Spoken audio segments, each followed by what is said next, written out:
There's a type of person who doesn't need to say a word. You can just tell they were raised right. It's not loud. It's not labeled. And it certainly doesn't come with a logo. It's in the way they move, the way they speak, the way they make you feel at ease without even trying. And here's the thing. It's rarely about wealth. It's about habits, quiet ones, the kind you only notice if you're paying attention. So today, I want to share 7 subtle habits that instantly reveal someone was raised with real class. Not performative elegance, but the kind that never needs to be announced. Shall we begin? Number 1. You never enter someone's home empty-handed, even if it's just a lemon. I once showed up to a friend's dinner party with a tiny bouquet I clipped from my balcony herb box. You'd think I brought her an Hermes bag. No one does that anymore, she said, holding it like it was made of gold foil and fairy wings. But here's the thing. People with manners do. Not to impress.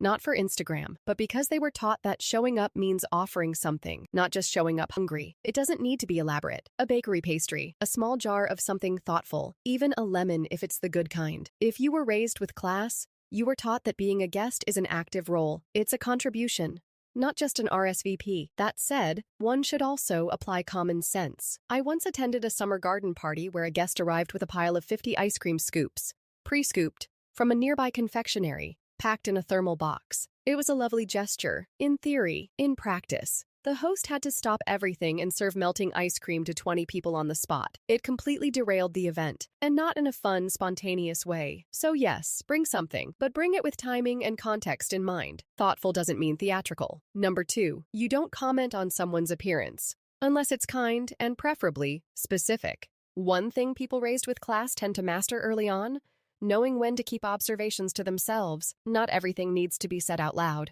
especially when it's about someone's body, skin, weight, wrinkles, height, or how tired they look. I once overheard someone greet a friend with, "Oh wow, you've lost so much weight." It was meant as a compliment, but the way the friend smiled without her eyes said it all. Even worse, I once heard someone in a grocery store ask their friend, loudly, if she was on her period because she looked swollen. I nearly abandoned my basket and walked out. That's not honesty. That's lack of boundaries dressed up as concern. People who were raised right were taught, if it's not kind, don't say it. And if it is kind, make it thoughtful. Not just filler. Instead of vague comments like, "You look good," say, "That color really brings out your eyes."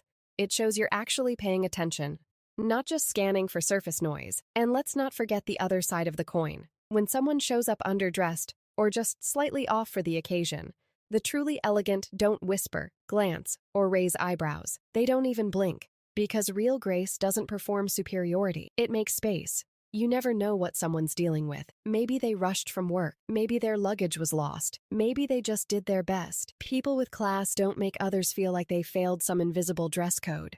Number 3, you never comment on someone's plate or their portions. You don't say, "Wow, that's all you're eating?"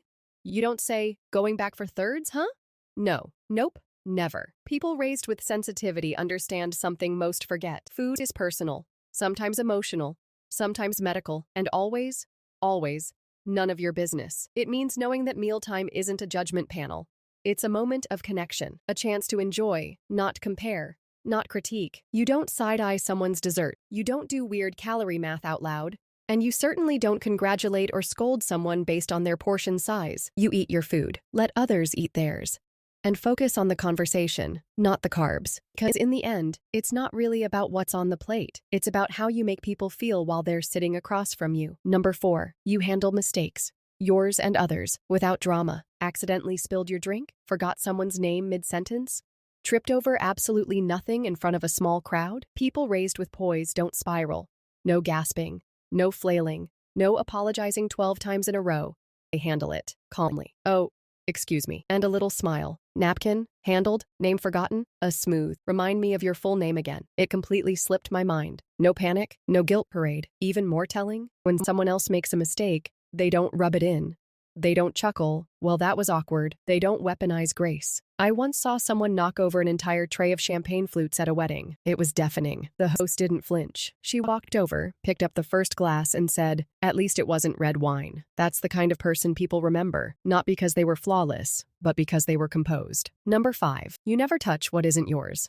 Not even casually. This one's subtle, but once you start noticing it, it becomes glaringly obvious.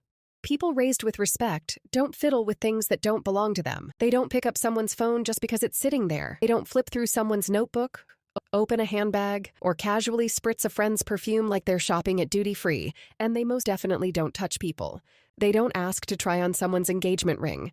They don't reach for earrings, necklaces, or watch bracelets like they're part of a boutique display. And they absolutely do not pat someone's stomach the minute a pregnancy is announced. It's not just awkward, it's invasive. Even if your intentions are sweet, class is knowing that visibility doesn't equal permission. In someone's home, they wait to be offered. In social settings, they admire without reaching. There's a quiet power in that restraint. It's not about being rigid. It's about having enough self-awareness to know that just because something's visible doesn't mean it's available. Number 6. You wait to complain, if at all, until you're out of earshot. This one? Oh, it separates the polished from the performative. I once had lunch with someone who started critiquing the waiter before he'd even walked away. I wanted to slide under the table and disappear. Because if you were raised with values, you know that kindness isn't a performance. It's not something you do when it's convenient. It's something you are. That means if your steak is cold, you address it politely. Or you let it go. What you don't do is roll your eyes, whisper rude things, or throw a tantrum for TikTok. And yes, this applies to hotels, airlines, call center staff, and baristas who spelled your name as Ralph when it's Rafaela. The polished complain like they're telling a bedtime story. Calm, collected, and only when necessary. Because how you treat someone who can't fight back, that's the part that reveals everything. Number 7. You don't flaunt money or fake modesty. There's a difference between having style and needing everyone to know you have style. And people raised with class, they don't announce their wealth or perform their humility either. They don't say, "It was so expensive," the second you compliment their shoes. They also don't lie and say, "Oh, this old thing, got it for 10 euros at a flea market," when it still smells like the boutique it came from. There's grace in a simple, "Thank you." It's one of my favorite pieces. No disclaimers, no price tag drama, no false modesty wrapped in self-deprecation. Real class doesn't need to tell you how expensive something was, or how little they care about expensive things. And when you're secure in your taste, you don't need to explain it. And here's the funny part. Most of these habits, they're not about being polished or perfect. They're about being thoughtful, intentional, aware of how your presence affects the people around you. That's what real class comes down to. Not what you wear or what you say, but how you make others feel in your company. So tell me, how many of these habits have you noticed in yourself? Or in someone who raised you right? I'd love to hear your thoughts in the comments. And if this video made you smile, nod, or reevaluate, go ahead and like the video, subscribe to the channel, and check out my Amazon storefront for my favorite beauty and elegant living essentials. As always, stay classy, manners matters.